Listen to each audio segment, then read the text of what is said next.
A curved blade pressed against the initiate's throat, while torchlight picked out fresh sweat, and the high priest's hand held the room still. Suspicion tightened the researcher's jaw. He watched the blade's edge, the way the priest's thumb rested on the haft, and counted the exact spacing between acolytes. He had come to document rights, to translate tablets and ledger entries into a public record, but in that moment suspicion directed his body. He held his breath. He shifted his weight so the shadow of a pillar hid his satchel. He rehearsed the routes out of the cave in the back of his head. The immediate problem was visible and simple. The ritual had the clear potential to end a life, but the blade had not been raised for blood. The stakes were names, identity, and control. Those stakes sat on the stone slab as surely as the blade sat at the neck. Torches flared as the high priest spoke with a low cadence. "Lieutenant, hold the ledger." The high priest, "Begin the strike." The word strike meant removal rather than killing. The ritual language had its own economy. A cult researcher checked his notebook with a thumb and found the page he had prepared for field notes. He did not speak. He kept his voice in reserve because his presence was not invited and because any sound might shift the ritual.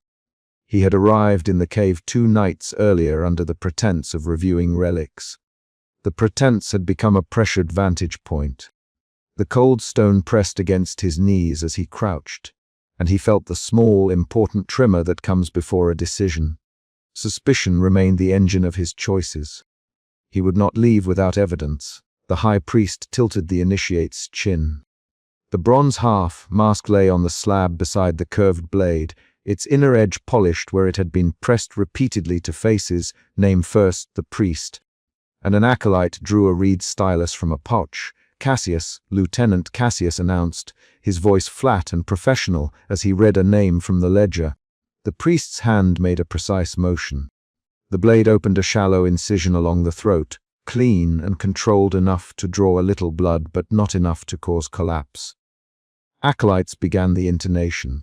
They did not sing, they repeated short, clipped lines in sequence. The initiate breathed in, then out, then did not speak his given name when the acolytes paused for the ledger's strike. The bronze mask was pressed to the wound and then to the cheekbone, leaving a smear of blood along its rim. The researcher recorded the sequence. Incision, mask, ledger, strike. He wrote the names and the exact language used in the chant. He watched acolyte Mara standing 3 paces away, her hands clenched behind her back. She did not look at the initiate.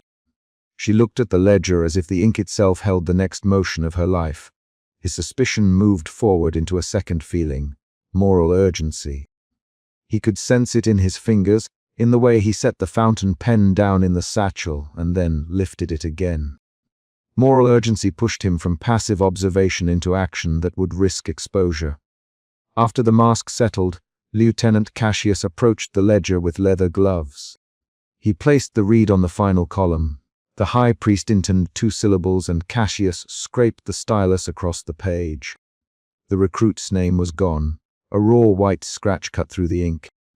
Elder Sota, the scribe who had assisted more times than he would admit, stepped forward with slow knees and placed a finger on a clay tablet set in a crate beside the slab. "This is the way we mark a remade person, Elder Sota."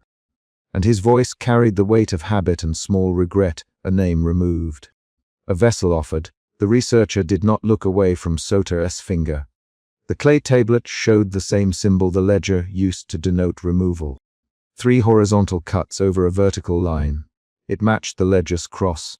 Hatch and matched the bruise the mask left on the initiate's jaw. Outside the ring, the researcher moved to the antechamber where the air was colder and the torches listed like shipmasts. He had been granted access to the Order's archive the previous day after promising translations and preservation. He unrolled a stained linen shroud on a stone table and wiped the grit from battered clay tablets. Elder Sota lingered nearby, fingers rough as parchment, and pointed to an erased oath marked across the edge of a tablet. "They taught us how to forget, Elder Sota. Not just words, but the hold the words had. We struck them out until the voice would not come." He tapped the sharp lines where an oath had been scraped again and again. He sounded tired and precise.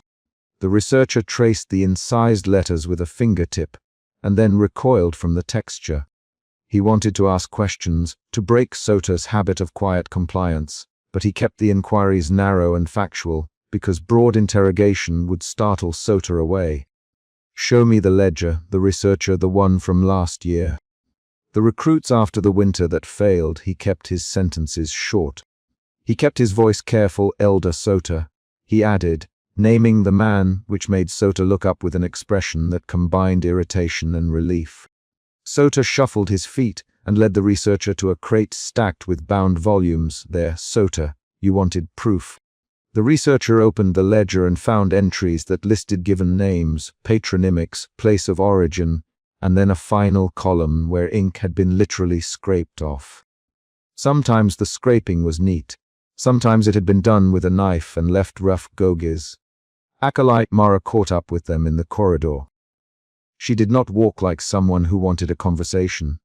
She moved like someone carrying a statement. "You are taking this out of the cave, yes?" she asked. She named the researcher directly, occult researcher. "You will not show the wrong face to wrong men, Acolyte Mara," he answered, using her name to keep the exchange anchored. "I need copies. The ledger must be transcribed.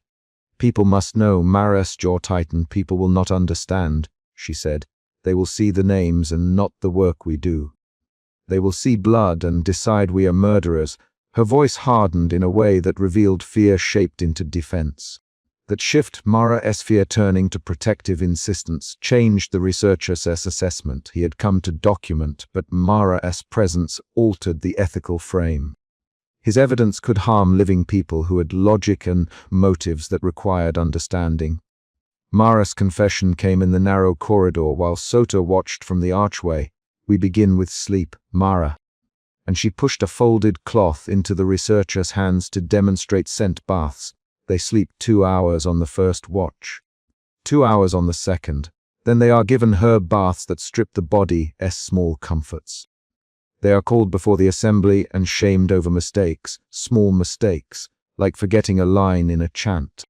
We break them by routine and rebuild them in a ring." Her sentences were short, kinetic. "The ledger is how we finish. The mask is how we finish. The ring of brass comes after, and the missing finger marks the inner hand." Her voice made the methodology concrete. She described physical punishments and social shaming as if enumerating a recipe. The researcher copied every line into his notebooks and marked Mara's words with heavy brackets. He felt a new emotion shift, from moral urgency to alarm. Alarm made him faster. He folded the cloth and put it in his satchel. Elder Sota returned to the ledger the same evening and pointed at an entry that had been scraped 3 times with deliberate force. This one resisted. "Sota." They had to strike harder. The researcher read the name aloud to anchor it in his memory. "Cassius, son of Marcellus," he said. "Cassius." Sota repeated, "No. Different Cassius." This one did not. He did not finish. The sound of torches and low chanting reached them from below. The researcher felt the floor tilt toward danger. He closed the ledger and tucked a page out with careful fingers. He was an investigator who collected data, not a man who sought heroics. Still, the ledger page in his satchel carried more danger than the brittle clay tablets. The knowledge it contained could dismantle reputations and shatter families. It could also get him killed. That night, he arranged a private meeting with the high priest. He requested it with the formality of a scholar and the impatience of a man who now feared the ledger's implications for the living. The inner sanctum smelled of crushed herbs and iron. The bronze mask hung on a peg like a crown. Lieutenant Cassius stood with an arm across his chest. The high priest remained seated on a low bench, hands folded over an ornate amulet. He regarded the researcher without surprise. The researcher felt his pulse move into something colder. Clarity. Clarity drove him to ask the direct questions that Sota would not or could not answer. "You came with ledger copies?" The high priest in a voice that scraped like leather. He named the researcher, occult researcher. "You are a scholar and you are a spy. Which one are you this morning?" The researcher did not flinch. "I am a scholar documenting rites," he said. "I catalog names and methods. I want to understand how identity is removed." The high priest let a slight smile open at one corner of his mouth, then watch. He gestured to a volunteer who had been brought in under a hood. Lieutenant, the mark. Lieutenant Cassius removed the volunteer's hood, placed the hand palm up on the bench, and held it steady. The high priest took a thin needle and drew a small mark across the fleshy pad at the base of the thumb. He did not cut deep. The mark sent a thin bead of blood to the surface. He pressed his amulet to the fresh mark and spoke 2 syllables that had the force of authority rather than melody. The volunteer did not cry out. The high priest turned to the researcher and set his gaze. "You see how it teaches," he said. "You see how the body responds when the order claims a name. You will either publish what you saw or keep the knowledge safe. Which will it be?" The researcher opened his mouth, and the exchange shifted into argument. "High priest," he said, testing the tone he would need, "that marking binds a person to your order's structures. The ledger and the mark become social law outside civil law. You are removing rights and replacing them with obedience." The high priest's reply came in several clipped lines that tightened like a rope. "Occult researcher," he said. "We remake people. We give them a place. Without the order they are lost. Without the order, they fracture families and steal. We preserve what the city cannot," the researcher pushed. "You call it preservation. I call it erasure. You strike names out of record. You cut off a finger to show belonging. That is coercion, not salvation." Now the confrontation sped. "You will not publish this," the high priest. "You will leave with silence, or you will force us to act to protect ourselves. Which do you choose?" The researcher swallowed. His pen was on the bench between them like a verdict. He had lines of speech ready, and he used them. "You cannot demand silence by threatening violence." The researcher Elder Sotomi about strikes. Acolyte Mara described sleep deprivation and baths. These are documented. "I will not be bought with threats." Lieutenant Cassius shifted his weight. "Then publish." Cassius, his voice even. "See if the city believes your papers." The high priest moved closer, and the room narrowed to a triangle of faces. His hand hovered near the ceremonial blade. "Occult researcher." The high priest quietly, and his next words changed everything. "Your name is in our ledger." The researcher felt his stomach drop. "What?" he said. He checked his breath. "Show me where." The high priest stood and took a lamp from a peg. He turned the pages of an open volume. The researcher read the ink and felt his heart slow and lurch. There, half scraped but still legible beneath the crosses and gouges, was his name. The family name he had used when he first arrived in the region. The priest placed a small brass band on the bench and tapped the edge with a finger. "We keep names until they are necessary." The high priest. "Sometimes a scholar returns to the ledger before we make the call. Sometimes a ledger calls a scholar back." The researcher experienced a rapid series of emotion shifts that had been gathering since the cave. Suspicion to moral urgency to alarm to clarity and now to a raw, hot fear. He felt his hands cool and his throat tighten. He looked at Lieutenant Cassius, at Elder Sota, at Acolyte Mara who had slipped into the doorway. Mara's eyes met his and she said 2 short sentences that cut like a blade. "We did not write your name to punish you," she said. "We wrote it because you are close. If you publish, we will strike. If you hide, we will wait. The ledger marks futures as much as pasts." The researcher heard the implied threat, and then the opposite. A plea. Mara's voice changed in a single line. "Help us fix this," she said. The confrontation became a negotiation with quick, hard exchanges. "High priest, the researcher, if my name is recorded, show me who recorded it and why." "Lieutenant Cassius recorded it," the priest answered. "Because your family once owed us a debt," Cassius added. "Because your uncle accepted our protection and then left." The ledger kept those who returned. 3 to 5 lines of interrogation followed. The researcher recalled later as notes. But in the room the rapid exchange played out with crispness. "Why my family?" The researcher demanded. "Why now?" The high priest replied with 3 short sentences. "Because debts are collected. Because vows bind. Because the order endures." The researcher pushed, and the high priest responded. The back and forth lasted several breaths and then resolved into a precarious understanding. The ledger contained not only erased names, but recorded obligations and claims that connected past members to present authority. The researcher left the inner sanctum with a smear of iron scent in his nose and the taste of cold metal in his mouth. He had witnessed the marking, and he had learned that the ledger contained his own imprint. That twist reframed everything he had seen. The ritual was not only about control of recruits, but about an intergenerational bookkeeping that could force him into silence. He fled that night through the stone stair exit with a copy of the ledger page and the broken bronze mask tucked under his coat. The climb up to the coastal cliff felt longer with each step.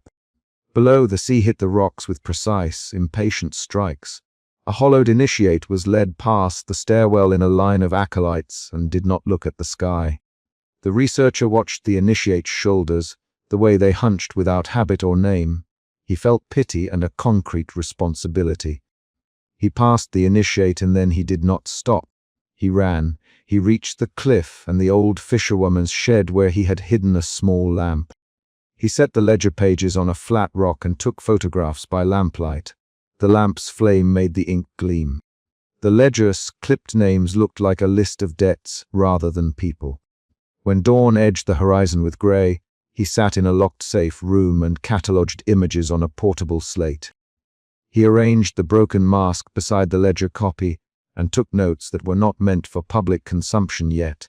He felt the change that comes from crossing a hard line. His role as distant scholar had moved into complicit witness. He now held evidence that implicated living men and named himself within the system.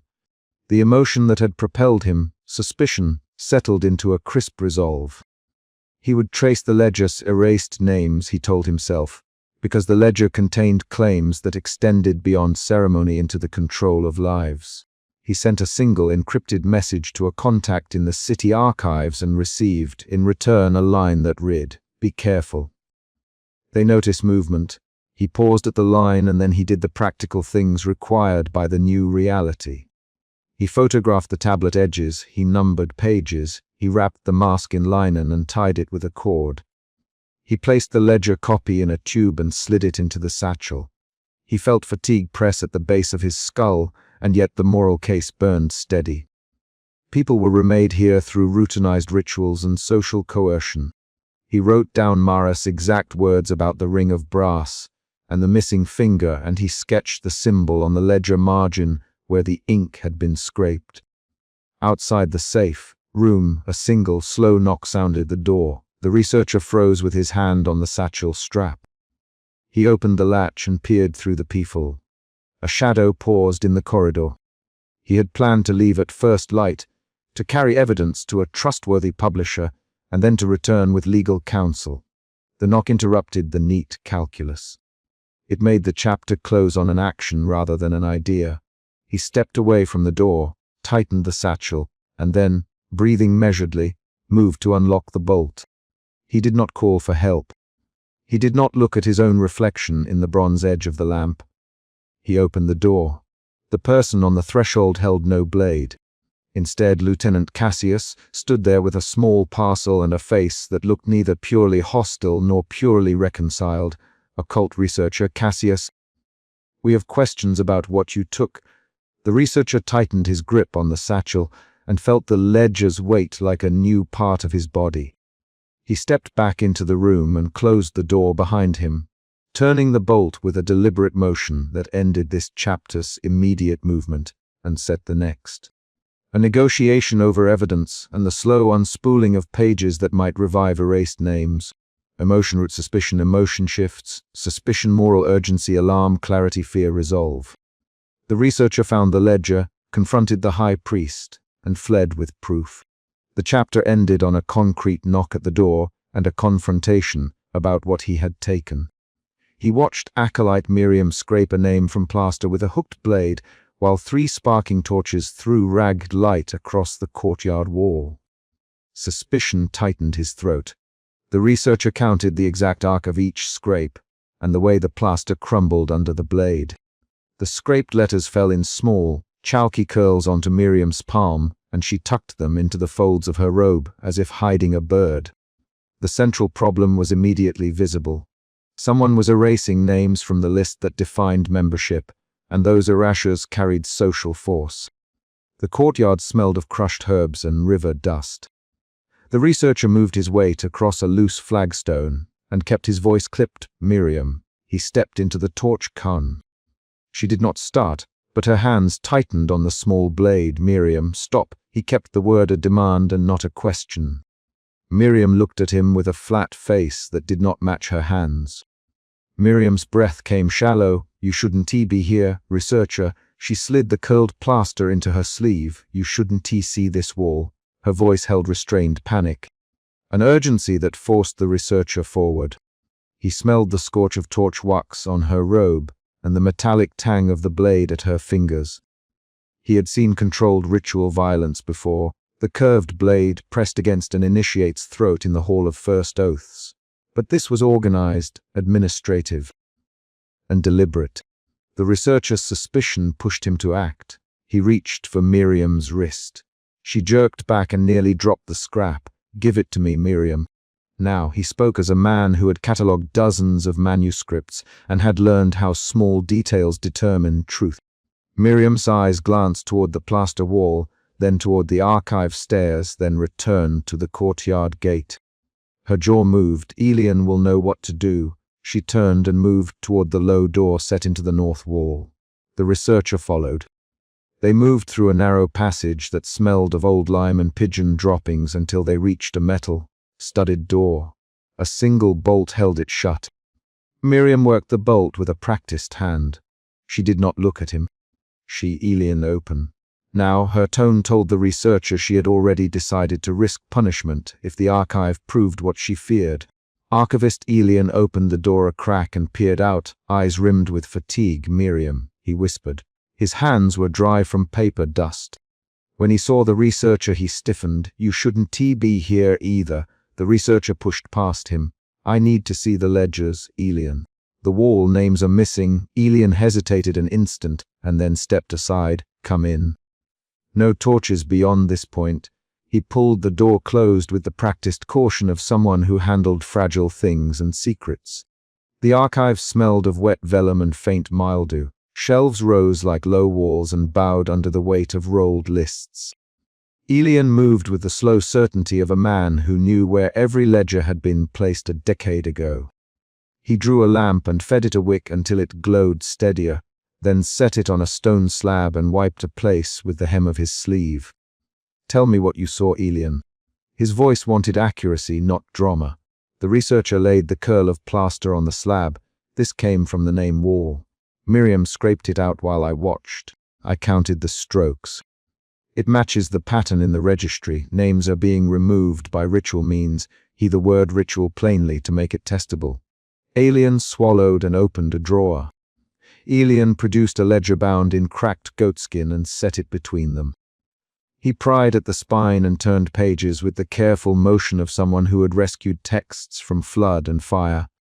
Marcus, Saurus, names that appeared for decades were now crossed through with a precise scrape, each removal following the same shallow, hooked gouge. The researcher ran a finger across a scraped line and felt the ridge where plaster and ink had been forced away. It's organized, he said. Look at the dates clustered in the last 2 months. Elian's mouth tightened. Elian lifted his lamp closer and pointed. We have a ledger we call the Ledger of Names. It was maintained for rites and record. These recent erasures match a set of ceremonial gestures in the Hall Book, but the Hall Book forbids erasure outside sanctioned funerary rites. He the last part with the kind of voice that implies fear and resignation. Miriam swallowed and crossed her arms. You saw me do it, said Miriam abruptly. Her words came out of her like a small fracture. I scratch one name and I bind the ritual cord.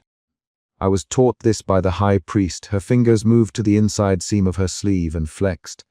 The researcher leaned in. Miriam, why now? He asked.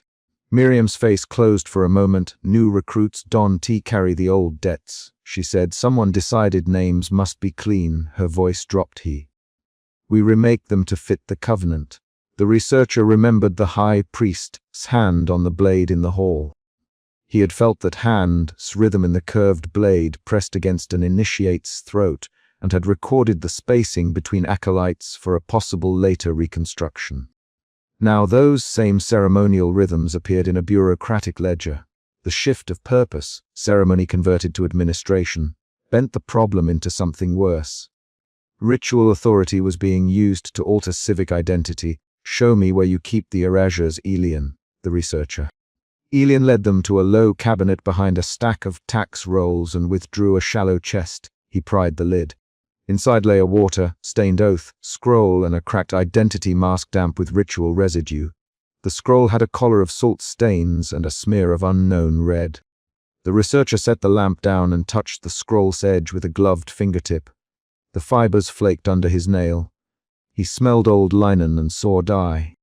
"Elian, we were ordered to keep these away from public view. The priest erasure is necessary to purge divided loyalties." He called it mercy. He gave the order at dusk 3 weeks ago. His voice thinned on the last phrase. Miriam's hands shook when she lifted the cracked mask from the chest. The mask's interior still had smudged pigment and faint fragments of hair. "Cora tested this last week. Miriam," she did the outward signs. The mask fractured afterward. She dropped the mask on the slab like it had burned her. A low footstep sounded at the outer chamber door. The researcher and Elian both turned. The step was deliberate, the kind that measured distance and power. The high priest of the covenant entered, hood up, fingers empty of ceremony, but heavy with ceremony's weight. He did not remove his mask of beaten bronze. He stood with his broad shoulders blocking the light and the ash. "Grey braid falling over his shoulder, Elian," said the priest, and his voice came low and ceremonial. "You touch what must be guarded." He stretched his hand toward the chest. "Give me the items." The researcher put a palm on the open chest. "They prove erasure is happening." He spoke to the priest without yielding his posture. The priest's eyes, almost black, went to the ledger on the slab and then to the scraped plaster curl. "Miriam," the priest, naming her with the slow formality of a ceremony, "you violate rhythm and balance for doubts born of rumor." Miriam answered with a short, sharp line. "High priest, names are gone. People disappear from the rolls and from memory when their names are removed." Her voice cracked. The priest's jaw tightened. He made the small hum a man makes to gather silence. "Miriam," he said, "you do not understand the necessity." A confrontation followed that consisted of short lines and clipped actions. "High priest," said the researcher, "these are not mere clerical errors." He pushed one ledger closer to the priest. "These are staged unmakings. You used ritual gestures in administrative space." The priest traced the ledger spine with an indifferent finger and then glanced at Miriam. "We remake for the covenant." He said remaking dissolves private claims. "It binds the body to our orders." His hands moved slow, the way he paused mid-phrase to let silence become part of a reply. Elian stepped forward. "Us, your blade had mercy in the hall. We accepted the blade as a ritual object. You do not get to use it in ledgers, Father." His voice held accusation. The high priest's face shifted according to the light. The ritual tattoos along his jaw caught the lamp and looked like dark lines. "Elian," he said, "you are bound by preservation. You will return these items to my charge." He reached for the scroll. Miriam shoved her shoulder into the priest's armrest and said, "No. Not tonight." Her action was small but definite. The priest's hand paused. Miriam's fingers found the mask and slid it under her robe. The researcher saw the movement. He moved to shield her with his body. "Miriam," he said, "give me the scroll. I will photograph it and keep a copy safe." Miriam hesitated, and then handed the scroll to him with trembling fingers. The high priest fixed the researcher with a look that contained both ritual threat and personal assessment. "You were once close to the order," he said quietly, and the researcher felt the remark hit like a measured stone.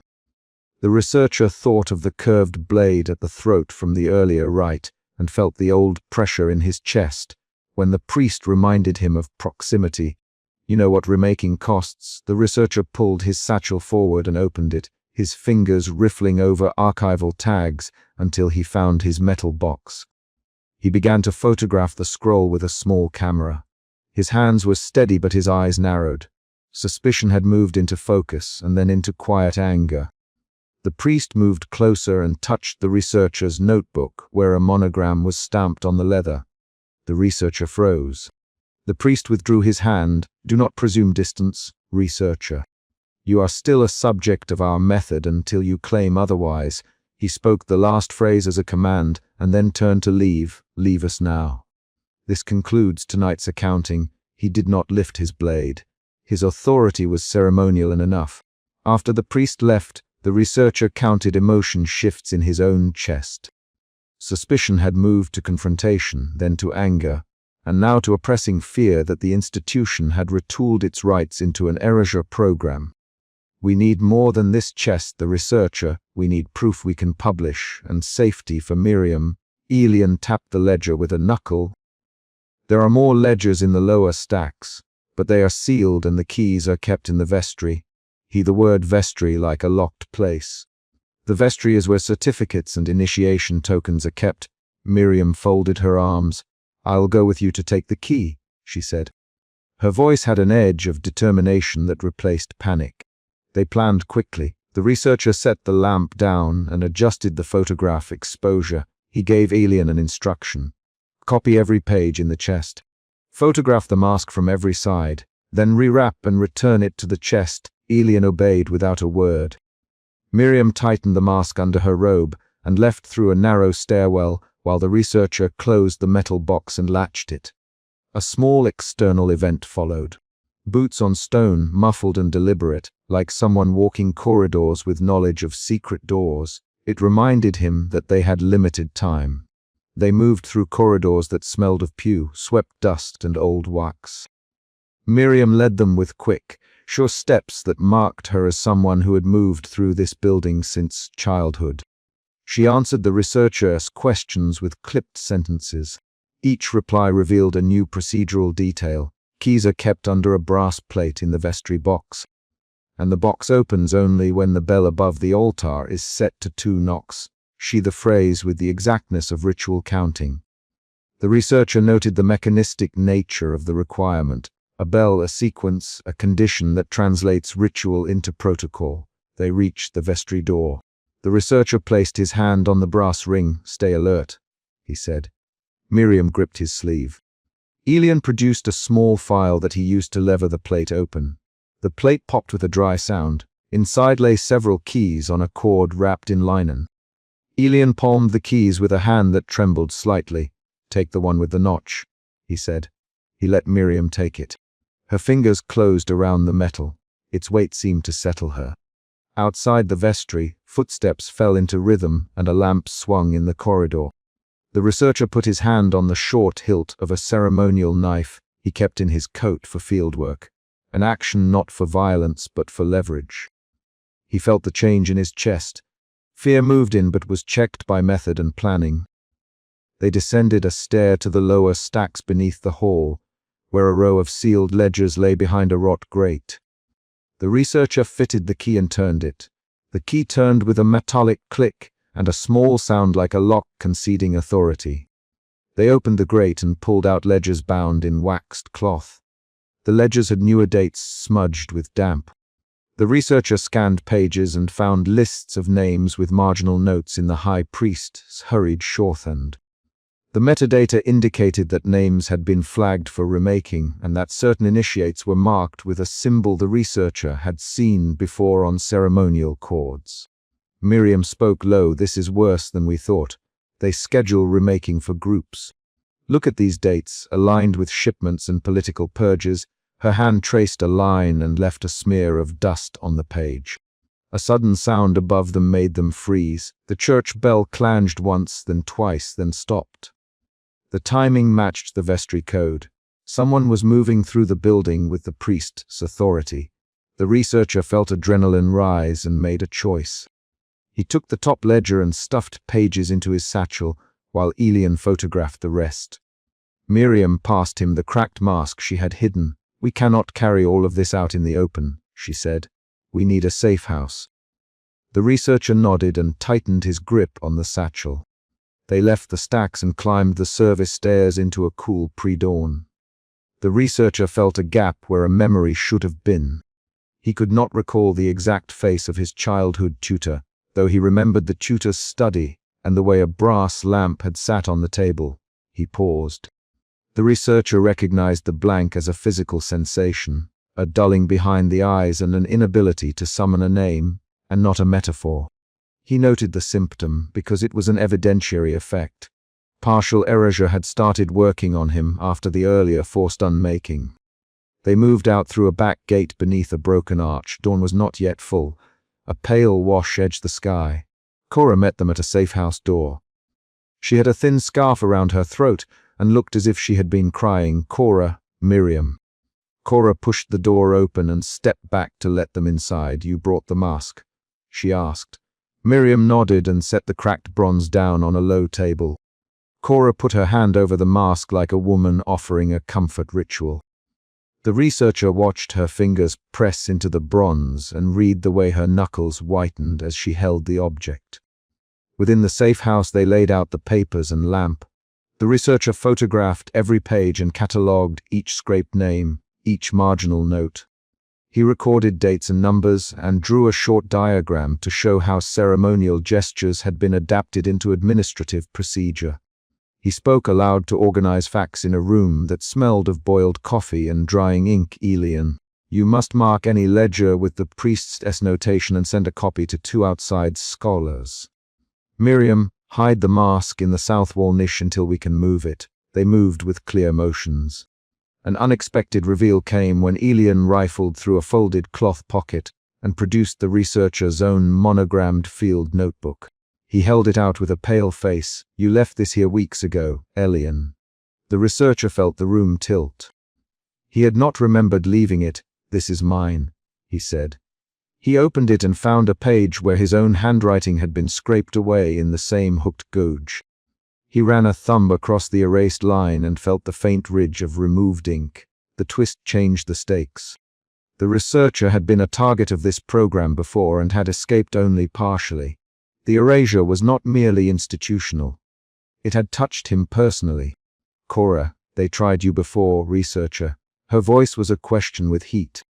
He answered by describing the curved blade at the throat in the prior rite, and how the priest had stood with a half mask. He recalled the layout of the hall and the exact spacing between acolytes. He gave the researcher details that fit what he had written down centuries of notation to note. Cora listened and then placed a hand on his shoulder. "We will not let them finish it tonight," she said. Her voice had a firmness that steadied the group. The researcher observed emotion shifts again. Anger had become action, and action now produced a brittle resolve mingled with creeping doubt as missing memory items persisted. He could not summon a certain childhood name. The blank pinched him when he tried. He wrote the symptom into his field notes as if noting a wet mark on a parchment. This was evidence to be measured and not lamented. The choice had to be procedural. Gather proof and remove it from the order's reach. They prepared an escape plan. Miriam volunteered to deliver a false ledger to the hall while Elian and Cora copied original pages for external dispatch. The researcher would carry the boxed photographs to a contact at the merchant docks, who had once sheltered dissident scribes. "Miriam, the researcher, leave the cracked mask with Cora and do not bring it near the hall." Miriam nodded. She put on her robe and tucked the mask into Cora's care like a dangerous thing. Before she left, Miriam stopped at the doorway, looked back at the researcher, and said, "Don't let them take your name entirely, researcher. Remember the blade in the hall. Remember how you moved then." Her sentence was a precise instruction and not an appeal to feeling. The researcher nodded and felt a new emotion. Determination replacing fear, but not triumphant, measured and tactical. At the courtyard gate, Miriam met 2 acolytes who had been assigned to sweep the forecourt. She handed them a bound ledger and spoke in a curt tone that fit ritual cadence. There was a miscount in names. "Take this to the registry and correct it." They took the ledger, and one acolyte looked at her with curiosity. "Miriam, why so late?" he asked.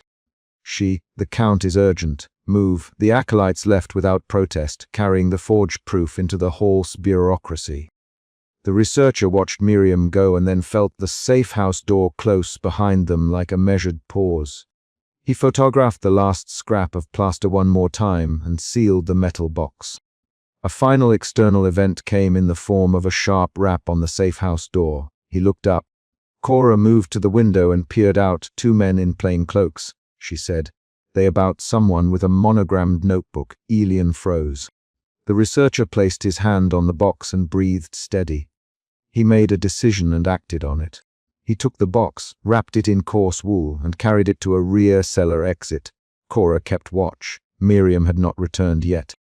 The researcher moved through alleys that smelled of wet stone and roasted chestnuts, and felt the faint scrape against his memory when he passed a kiosk where he had once met an informant. He could not name the informant, but he kept the route anyway. At the docks he found the contact, a clerk named Jovan who ran a ledger stall and hid contraband under his counter. Jovan took the photographs without question and promised to forward copies to 2 scholars in different cities. The researcher returned to the safe house near noon. Miriam had not come back.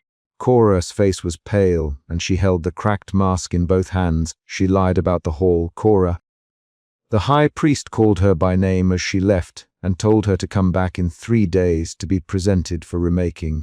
Cora's nails dug crescents into the bronze. The researcher felt his anger harden into a refusal to let the priest control outcomes by process alone. They resolved the chapter's mini-conflict. They had copies, they had witnesses, and they had proof that ritual gestures were being used to erase civic identity. They had also revealed a personal link. The researcher's own notebook and a partial erasure of his past. The researcher sealed the documents in a metal box and pushed the cracked mask into a sack. He wrote a short, clear note to Miriam and slipped it under the safe house door. "Wait 3 nights. Do not present yourself. We will get you out." The final paragraph must end on a concrete situational beat. The researcher left the sack on the table and pulled the lamp close. A soft knock sounded at the outer door. He looked up, took the sack, and crossed to the door to open it. A bound man hit the rock and spat sand as acolytes dragged him toward a shallow pit. The occult researcher pressed his cheek to wet stone and counted the names the high priest read aloud. Suspicion tightened the researcher's jaw and guided his breath. He had followed a pattern of ledger entries and scraped plaster since the courtyard scraping 2 weeks earlier. He kept his hand on the brass, bound monocle in his pocket to steady his vision and to remind himself why he watched. The central conflict was simple and immediate. The order intended to remove a life of concrete facts, family names, trades, debts, and remake that life as blank allegiance. That threat to evidence and to living persons made the researcher move from observer to someone who might be forced into action. He had come to this grotto because of a name crossed out in a ledger some nights before, a name he had once traced with his own fountain pen on an archival slip. The memory of a curved blade at an initiate's throat, the exact spacing between acolytes, and Miriam scraping plaster from a courtyard wall were concrete timestamps in his investigation. They compelled him close enough now to hear the leather ledger's pages rasp. He had not expected to be near enough to smell the rope burn on a recruit's neck. His suspicion hardened into calculation. He focused on timings. The high priest's cadence when he read names, the acolytes' rhythm as they walked, how long the torches lasted. The shoreline was a narrow band between jagged rock and the open sea. Dusk leaned into night and the grotto's surface clung with cold spray. The researcher kept his robes dry, palms open against the stone, slow enough not to alert the watchers. He tracked the high priestess' voice. Low, deliberate syllables. The high priest spoke a name, then another. Each name drew a small response from the bound man, an involuntary contraction, a mouth forming a word the researcher could not catch. That contraction was proof the ritual worked in stages. It produced the first emotion shift. Suspicion sliding into alarm as the researcher realized the rite was further along than he had supposed. Acolyte Miriam knelt beside the pit and smoothed a cloth over the initiate's face. Her hands moved like measured machinery. The researcher had seen Miriam scrape a name from plaster before. Now he watched her fingers trace the edge of the cloth and circle a talisman around the initiate's throat. He tightened his throat in response, throat dry, and counted heartbeats.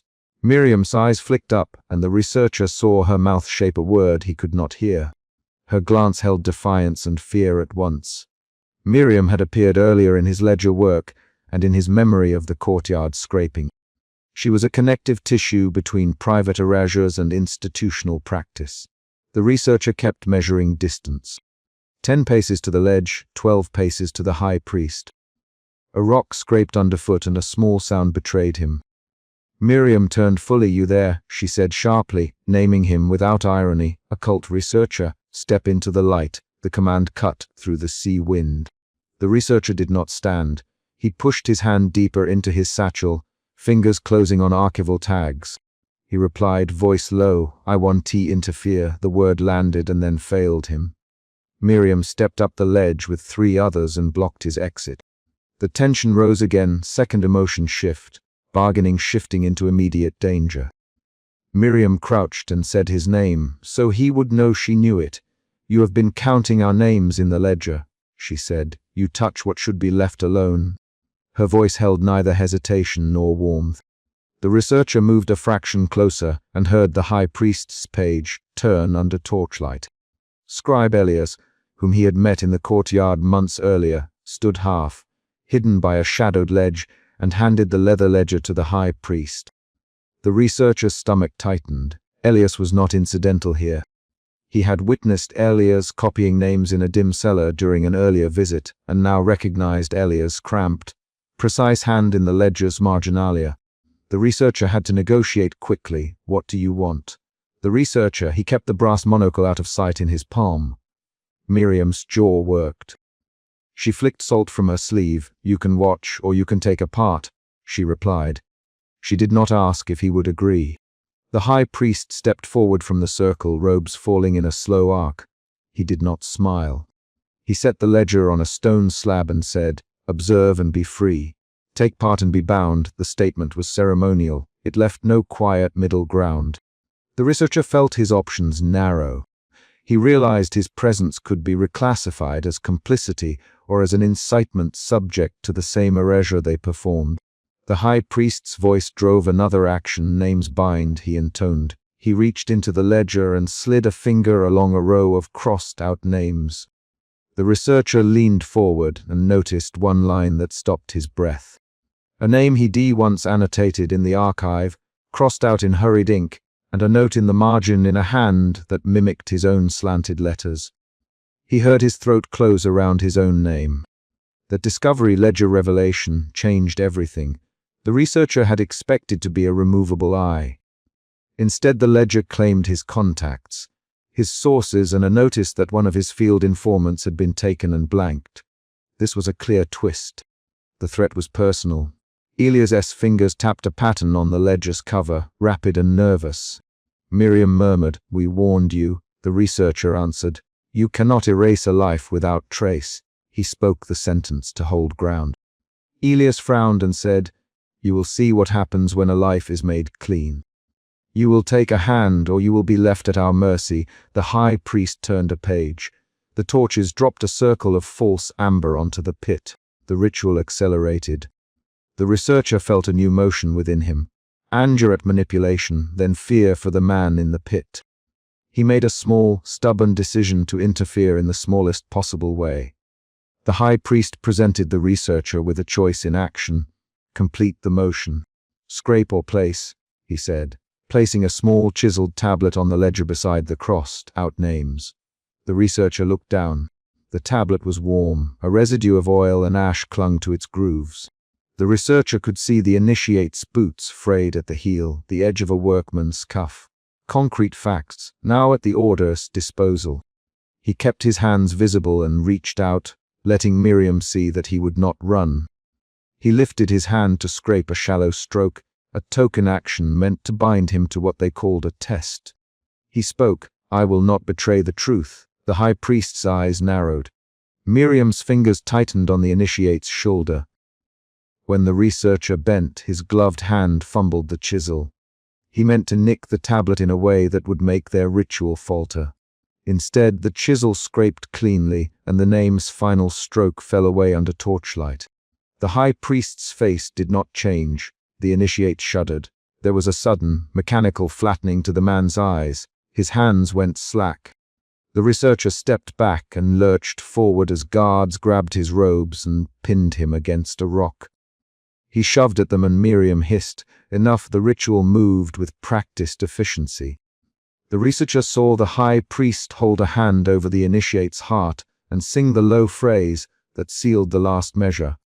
The ritual's peak arrived in a focused sequence, a blade drawn, a name removed, an amulet affixed, and then the initiate's mouth closing into a smaller, quieter shape.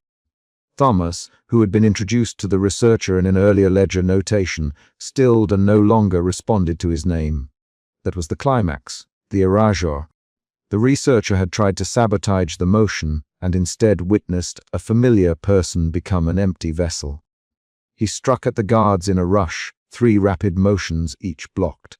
Miriam pushed the researcher down to the rock and the wind cut his speech. He felt a pressure behind his eyes and a wash of cold along his spine. The high priest's voice was a slow metronome as he finished the ceremony. The name is taken. The name is given to us. The researcher forced breath into his chest and counted the seconds until the guards tightened their hold. Miriam bent close and whispered, "You will remember this face. You will remember me. Keep the ledger fragment. It will keep you alive now." She folded a torn page into his hand while the high priest secured the initiate's bindings. The researcher pressed the paper flat with his thumb, felt the sting of torch smoke and salt on his skin.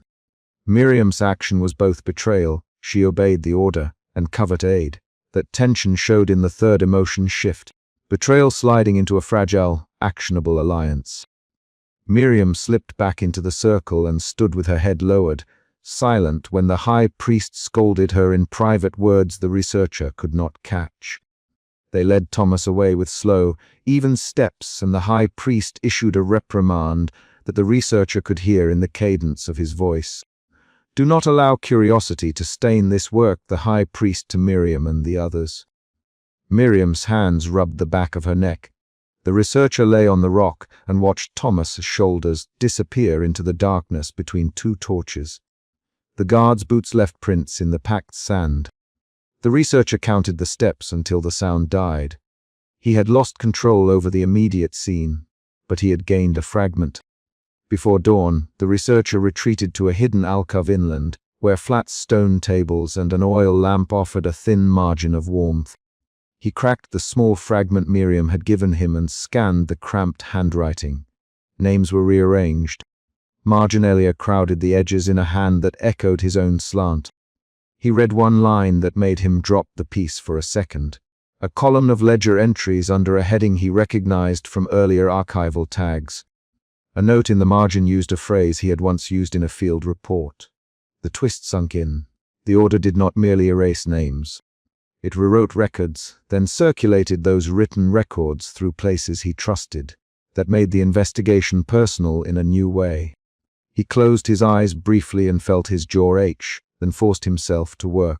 Scribe Elias appeared at the alcove's shadowed mouth and sat without asking, "You watched, Elias." He sounded flat. You were forced to touch the tablet. Elias's speech pattern was clipped, his sentences brief. Elias, the researcher, naming him to anchor the conversation. "You copied names at the cellar. Why cross out that one?" Elias's fingers rubbed the ledger's spine. "Orders. Elias, the high priest, remembers debts differently. The ledger serves us. It must reflect the ledger's will." Elias's tone held a mix of resignation and procedural certainty. The researcher pressed again. "Was Thomas paid?" Elias's jaw tightened. "You know better than I do to ask money questions now," he replied, and then, softer, "We do this to bind the living to the order's work. Sometimes it requires removal. The researcher, you and Miriam both owe me context. If I can trust records, I can expose you." Elias leaned forward and spoke 3 quick lines, voice low.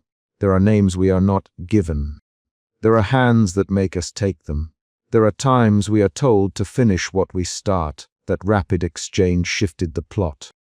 Elias gave a constrained confession that changed the researcher's understanding of internal pressure within the order.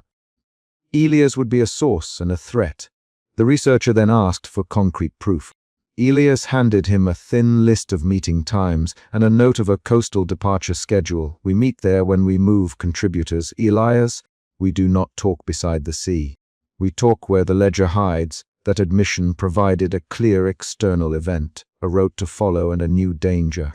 The researcher kept the ledger fragment pressed under his palm and tried to plan. He rubbed palm leather into the torn margins and counted options. He could follow the route Elias gave, but Miriam's act of slipping him the page suggested she risked exposure already. He thought of the curved blade at an initiate's throat from an earlier night and felt urgency sharpen his choices. He pulled on his coat, checked the amulet he wore on a cord, and moved toward the cliff path where the torches had faded. He had to decide whether to continue as a cataloguer of wrongs or to take direct action to protect a living person. The decision was not heroic rhetoric. It was an arithmetic of steps, times, and the presence of allies. A surprise came as he stepped onto the cliff top. A footpath washed by tide and a grouping of small footprints leading away from the grotto. The researcher followed them and found a scrap of weathered linen snagged on a tuft of grass. The scrap had a smear of rust and a loop of braided thread. It matched no item he had catalogued before. He pocketed it. Then he saw Miriam's silhouette half, hidden near a wind-blown rock. She turned and said, "They watch the ledgers as if they were scripture, but they fear what we remember." Her voice was barely above the wind. The researcher, "Why did you help me?" Miriam looked at him and said 3 quick sentences. "I scrape names because I am told. I keep my hands moving because it keeps me breathing. I handed you this because someone must know what they do." The researcher felt another change in motion, from calculation to a sense of assembled purpose. He did not call it resolve aloud. He counted options and set a small plan. Keep the ledger fragment safe, track Elias's listed meetings, and move through human networks that still kept records not yet rewritten. He felt a cold, technical clarity. He also felt a tightness in his chest when he thought of Thomas's blanked eyes. The researcher's next steps included 2 concrete actions: to copy the marginalia in a safe place and to find Miriam again for more facts. He folded the torn page into an inner pocket and moved inland, leaving no footprints on the sand. By Prague dawn, the researcher had copied 2 lines from the fragment into his own field notebook and compared the slanted letters with his fountain pen's marks. He found a pattern. Marginalia that mimicked his own hand were not identical but echoed his phrasing in a way meant to confuse later verification. That discovery was a second twist. The order not only erased names but manufactured corroboration to mislead any external reviewer. He slipped the notebook into his satchel and walked toward a meeting house in the town where he had once exchanged notes with an archivist. On the way he encountered a fisherman who remembered Thomas from the market. The fisherman said, "Thomas's boy carried fish and argued with his sister." "He's gone." The researcher wrote down the boy's exact words. Human testimony remained a concrete proof the ledger could not yet rewrite. At the meeting house, the researcher placed diagnostic questions to a woman who catalogued trade licenses. He for dates and receipts that would contradict ledger erasures. The woman, who had once filed a registration Thomas had signed for a small boat, paused and then handed him a folded receipt stamped with a merchant's mark. "He paid his dues," she said. "Look here." That piece of paper anchored a chain of facts. Thomas had existed in civic records and had obligations. The researcher now had tangible evidence to challenge the order as claimed authority. He tucked the receipt with the copied marginalia and planned his next contact, Elias. That afternoon, Elias visited a quiet harbor store where the researcher met him under the pretense of requesting a register. They sat at a bench beside stacked crates. Elias began with a short, clipped voice. "They me to cross out names, they me it keeps order." The researcher replied with a 3-line question and response. "Then why did you hand me the ledger?" "Because, Elias, some of us do not want to be used as erasers for the order's wrongdoings." The conversation produced another external event. Elias smoothed a map across the bench and tapped a dot where a coastal barge left with unmarked crates. "They move people at night in those crates, Elias. They changed the ledger after." The researcher wrote down the barge number and the route. He felt the last movement of the chapter's arc closing into focus. He would follow the barge, secure proof of transport, and expose ledger manipulation. He also felt a residual unease. The memory of the initiate's blank eyes refused to leave his hands. He folded the map, placed it in his satchel beside the receipt and the torn ledger fragment, and asked Elias plainly, "Are you coming with me?" Elias hesitated for 2 breaths and then nodded once. Miriam appeared at the edge of the doorway as if she had been listening all along. "You will need witnesses." "I can show you where the ledger is kept." The researcher watched both faces and measured their risk. Each of them had acted in ways that altered his path. The chapter closes with a small, resolute movement into the next phase of the investigation. The researcher crouched on a rocky outcrop as dawn bled into the sky. He fit the torn ledger fragment into his satchel, felt the grip of the fountain pen under his fingers, and touched the amulet at his throat. He had lost ground at the pit, but he had gained named allies and documents that contradicted the Order Serege. The final paragraph is not reflection, but action. Elias pointed to a tiny quay 2 miles west and said, "Tonight, the barge leaves at the tide change."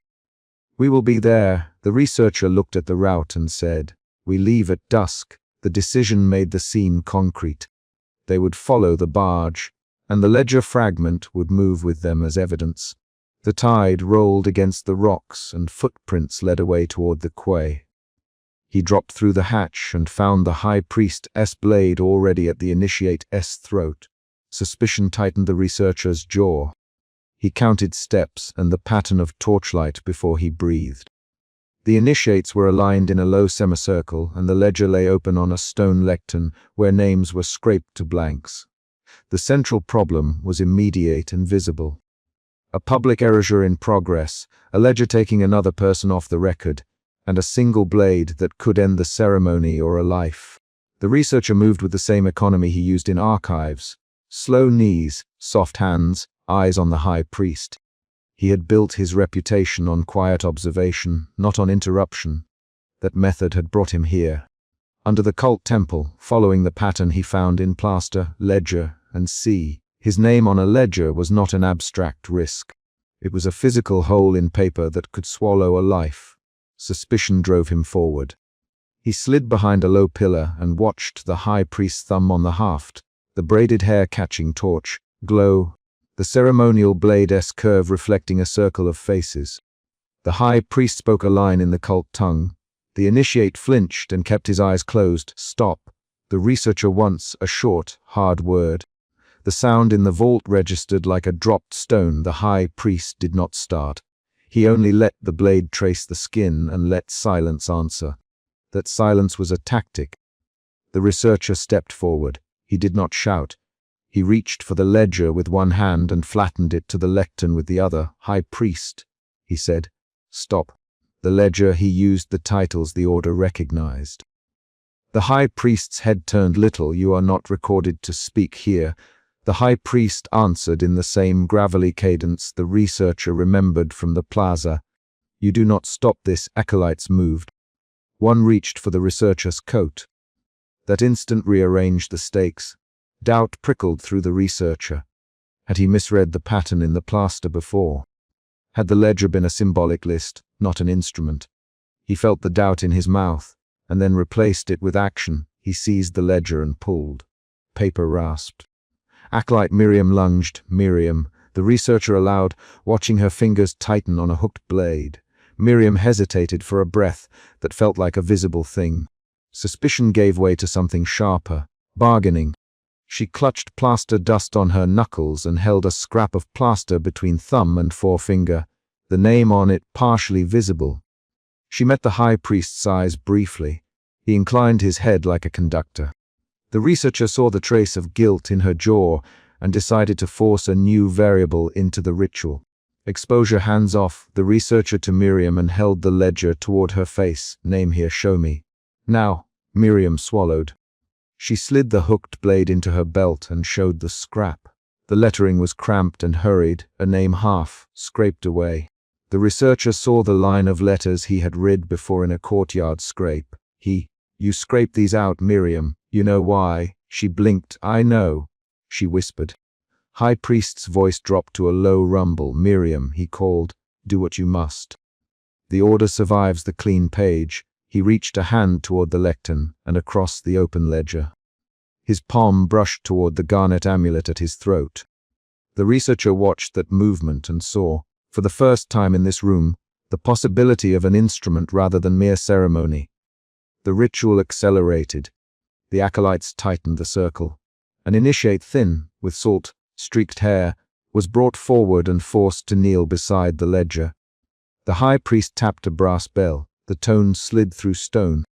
The researcher lunged then, right foot planting hard into a pile of ritual salt to anchor himself, and knocked an acolyte aside to reach for the initiate's wrist. The acolyte grabbed the researcher's sleeve, cloth rasped. The researcher spun, took the wrist, and pulled the initiate backward out of the circle. A push of bodies followed. The high priest barked a chant. 3 acolytes moved to cut off the researcher. In the scuffle he noticed details he had catalogued in notebooks. The missing ring finger on the high priest's right hand, the ritual tattoos along his jaw, the bronze mask dangling from his belt. Those features had been listed in old ledger margins, inked notes the researcher had catalogued in a cellar in the city. He used them now to call out, High Priest, he said, his voice steady, you are named in other lists. The sea ledger, the courtyard scratch. No more his words were both accusation and catalogue. Miriam reacted, stepping between him and the priest. Leave the initiate, Miriam. Her voice cut across the ritual chant, leave him. She moved so close to the high priest that the leather of his harness creaked. Miriam, the high priest. You speak while in company. You betray the order. Her shoulders tightened. I am not betraying the order, she said. I am saving a man. Not a name. Her voice shook on the last 2 words. The researcher felt an emotion sharpen and reorient him. Anger, clean and directed. He used it. He snatched the high priest's gaze and pushed. Acolytes surged. The initiate toppled to the floor and spat sand. The researcher pulled the initiate toward the ledger and into a shadowed alcove. He tore a strip of linen from his satchel and pressed it to the initiate's temple. Breath, now, he ordered. The initiate obeyed with ragged pace. The researcher saw the salt lines on the man's cheek and felt the pattern match the sea erasure he had witnessed before. In the tumble, his hand knocked the high priest's amulet free. It fell clattering across stone. The garnet caught torchlight and struck an echo against the slab. The high priest's fingers spasmed toward it. Miriam Dove. She reached the amulet and for a second that felt measured, held it up in both palms and looked at it. Do it. The high priest hissed. Miriam, finish the binding. The acolytes tensed. Miriam stared at the stone floor, at the scuffed ledger, then at the amulet. For a long breath she did nothing. The researcher watched the muscles along her jaw. Doubt shifted again into a new route, calculation. She could save the amulet and keep her place. She could smash it and end the mechanism. He saw the choice clear in her hands. She moved. Miriam raised the garnet and slammed it hard against the edge of the lectern. The garnet shattered with a high, brittle sound. Shards scattered like black seed. The high priest screamed. The bell clattered from his hand. Acolytes swore and closed in. The ritual circle, which had been building a patterned series of gestures, lost its center. The initiate's eyes rolled. For a moment, the ledger scraped blank, stared back as if waiting. The high priest reacted with a speed the researcher had not expected. He lunged toward Miriam, clawing, and knocked her to the ground. They grappled where the spilled garnet lay.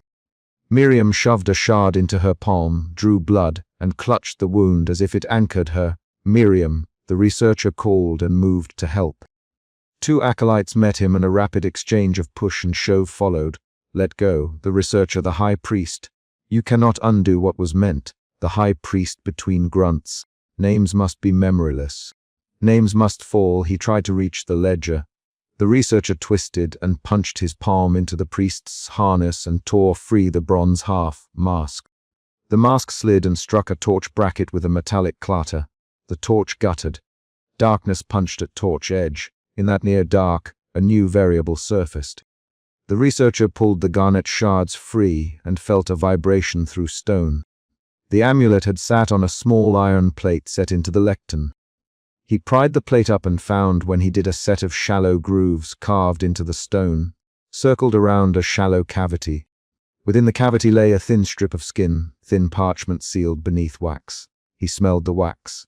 Crushed herbs and iron. He lifted the strip, ledger key, he murmured. The strip bore a pattern of incisions and a single, folded syllable written in a tight hand. He unfolded it with care and saw a line that matched the scraped entries in the ledger. This was the mechanism. The researcher felt clarity settle into him, replacing the earlier dizziness and doubt. The amulet had not been merely ornamental. It had been an activation object that, combined with the grooves and the incised strip, triggered a ritual erasure process. The ledger's blanks were not symbolic alone. They were engineered. You found it, Miriam, panting, and her voice held something like relief and a new fear. You always find the instrument. She spat the word instrument out. I couldn't. I would have been killed if I kept that amulet whole. She stared at the researcher. You must decide now. Burn it, keep it, hide it. Her eyes flicked to the initiate. We stop the ritual first, the researcher replied. He slid the strip into his notebook and tore a corner of his robe to bind the initiate's forehead where the high priest had been tracing sigils with cold metal. Miriam, he said, how many names are here? She did not answer immediately. She looked at the lectern and then at the chest behind it. The researcher opened the chest with a shoulder push. Inside lay rolls of parchment, bound tablets, and a ledger with its spine cracked and many blanks fresh and wide. He lifted the ledger and felt the weight of a deliberate bookkeeping. He set it on the bench and turned pages. Most entries had been scraped away. He ran his finger along an old line and found a faint ghost of ink. Some names remained. Many did not. A sudden shift came from the doorway. 2 acolytes had fled and returned with the high priest's bandolier and more men. They slammed the outer gate. The vault doors banged. The sound reminded the researcher that the struggle was not over. He looked at Miriam. We need to move the initiates and secure the ledger, he said. Who else knows of the grooves and the amulet? Miriam's lips pressed shut. She shook her head. Only the inner ring, she said. Only the high priest and 3 others. Acolyte Jor and Dallin and no one else. The researcher noted the names and the fact Miriam used a list aloud now to anchor decisions. They formed a plan with terse sentences. The researcher sent 2 freed initiates to a hidden stair with a curt instruction to go to the coastal road and wait in the alley by the old fisherman's house. He Miriam to fetch what she could from the chest while he guarded the ledger. Miriam obeyed and moved quickly, pulling an old slate dusting brush to gather the scraped dust from the ledger's page edges into a cloth packet. She worked with hands that trembled but were efficient. Outside the ring, the high priest rallied. He banged his staff on stone and ordered the acolytes forward. Bind them, he said. Bind the ones who would steal our tools. The acolytes obeyed with the familiar mechanical obedience the researcher had catalogued in markets and halls. He recognized the pattern of recruitment in their eyes. Not zeal but trained reflex. The next confrontation rose fast. Acolyte Jor drew a short blade and stepped into the chamber. Jorah, the researcher, put that down. Jor answered with a grunt and lunged. The researcher sidestepped, grabbed his wrist, and twisted. A short burst of dialogue followed where names flew. Quickly, Jorah! Stop, Miriam cried. You would let him live. Jorah spat. Enough, Jorah! The researcher. They exchanged 3 more rapid lines while the scuffle continued. Then the researcher managed to knock the blade away. Jor fell back and struck his head on the ledger bench. He lay still for a count. The high priest advanced with a low hue of sound, voice raw. You will not take this from me, he said. High priest, the researcher answered, using the order's title like a lever. Palpable evidence. Witnesses, you have been using the ledger to enforce obedience. That stops now. The word served both as accusation and as a claim on the power dynamic in the room. The high priest smiled thinly and tried to draw the ritual narrative toward absolution. We abolish selves for a greater whole, he said. We make vessels. The researcher saw how the priest's cadence was ritualized. meant to calm the acolytes and reframe violent acts as holy work. Miriam moved with a sudden decision. She slid a shard of garnet into the priest's palm and opened her mouth in an imitation of submission. The priest blinked. "Miriam," he said softly, "you yield." He bent to retrieve the shard. At that motion, the researcher shoved him. The priest stumbled and hit his shoulder on a stone pillar. The half-mask rolled free and clattered across the floor. Dust flew. The climax arrived with brutal clarity. The high priest scrabbled for the amulet shards, but the grooves were shifted now and the iron plate pried loose. He lunged for the ledger instead. The researcher grabbed the ledger and held its weight in his arms like a physical claim. Acolytes surged in a rapid back, and forth of blows, shoves, and shouted names filled the vault. In that fight, the initiate who had been the focus of the ritual opened his eyes and for a moment focused on his hands, the salt on his knuckles. He tried to speak and could not. Miriam barked instructions. "Bind the sword arm," she said. "Bind him." Her words were short and direct. She and the researcher worked together to wrap leather straps around the high priest's forearm, using a spare bandolier. The priest screamed and the acolytes hesitated. The researcher pressed his weight against the ledger and forced the priest's head back so he could not see the grooves. Then the decisive move came. The researcher took one of the garnet fragments and slid it into the ledger's cavity. He set it in place and jammed the iron plate back over the grooves. He spoke a single, clear sentence to the priest. "No more names will fall tonight." The researcher closed the ledger and set both palms flat, then used his shoulder to push the lectern so the ledger faced the vault entrance. He would not let the priest access it. A short argument followed. The high priest insisted the ritual must be completed to preserve the order. The researcher replied with evidence he had collected. The ledger, the strip of incisions, the shards tied to a functioning mechanism. He read aloud a line from a ledger margin he had memorized in the city's cellar. "The instrument enacts a forgetting that replaces memory with an order's command." Each phrase landed like proof. The acolytes, hearing their leader's voice, and then the researcher's proof, wavered. At that wavering, a crucial twist revealed itself. Miriam pulled a folded scrap from her sleeve and slammed it onto the ledger's closed cover. It was the plaster scrap she had been given years before when she first scraped a name. On it was a single name she had hidden. Not the child's name they de-erased by the sea, but her own mother's name. A name she had been forced to remove and then hide to keep a trace. "I have names saved," she said. "I hid them." "We can restore some." The researcher leaned in and read the neat script. That reveal changed the calculus. This was not only destruction, but also a possibility of repair. The high priest's eyes narrowed. "You hold nothing but crumbs," he said. "Names are gone. They choose to disappear. You cannot restore what is gone." Miriam slammed her palm on the ledger and said, "Then we do not let you choose." She looked at the researcher. "We bury this. We take these names and move them far away. We will not let you unmake people in public again. We will not let you turn names into blanks without consequence." Her voice had an edge of resolve that came from a decision rooted in guilt and survival. They executed the plan in quick, noisy steps. The researcher wrapped the ledger in oiled cloth. Miriam gathered the preserved names she had stolen over the years, tiny strips of parchment and plaster with slivers of letters, and handed them to the researcher. He sealed them in his satchel and strapped it closed. He assigned 2 freed initiates to carry the bulk of the chest toward the hidden stair that led to the fisherman's alley.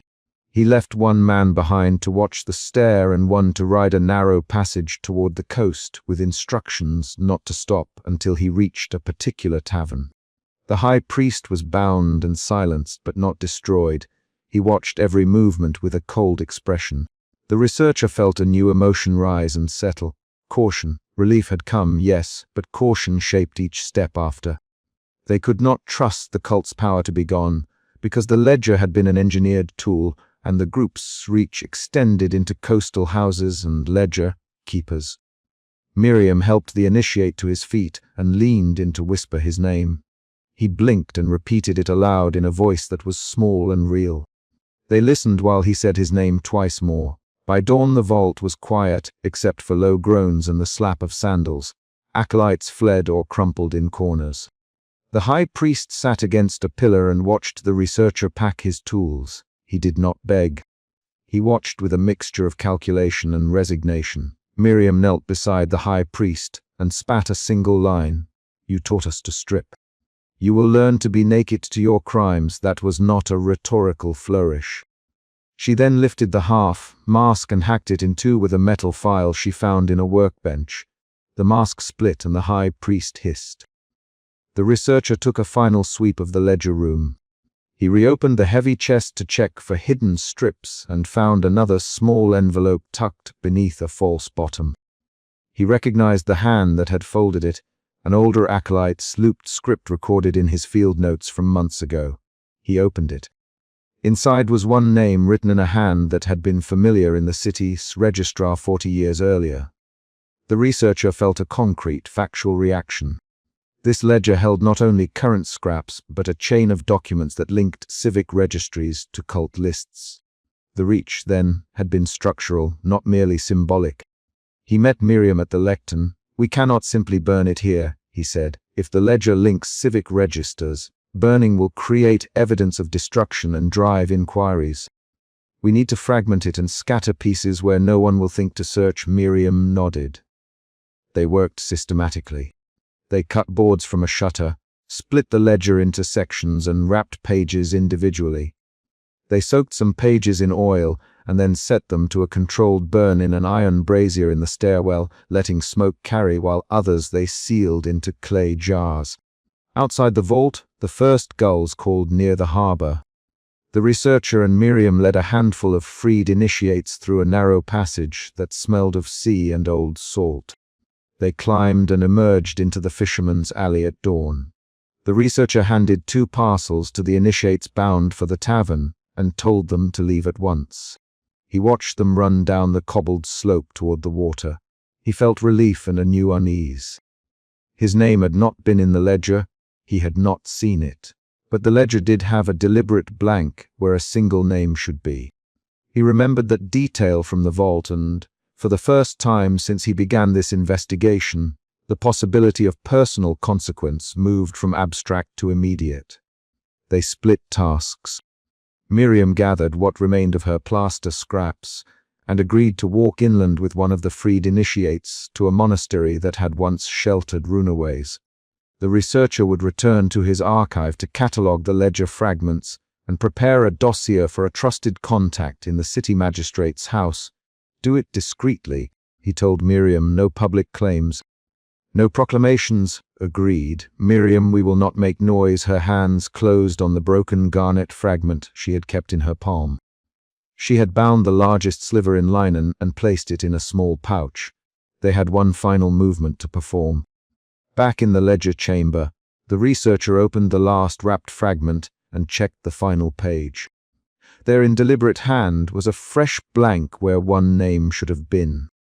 The blank was clean, the scraping tool had smoothed edges, and a faint residue of ash lay in the groove. The researcher recognized the motion of scraping from the courtyard scrap he had seen in Chapter 2 and the tide, pitted erosion of the name from the sea erasure he had witnessed in Chapter 3. He traced a finger along the space and found the faint impression of letters that matched the loop pattern of his own surname, as it would be written in the city's registrar. He did not speak. He lifted the ledger closed and felt the weight of a decision press into him. He could take the ledger and present it to the magistrate. He could hide it. He could destroy it. Each action carried predictable consequences. He thought of the initiates who had tasted a restored name and of Miriam's palm clamped over a garnet shard. He thought of the high priest's missing ring finger and the way the order bent people toward obedience. He thought of the moment he had first stood at the shore and counted names thrown to the tide. His choice was concrete. He took his fountain pen and, on the ledger's outer margin, wrote a single line in his small, measured hand: custody.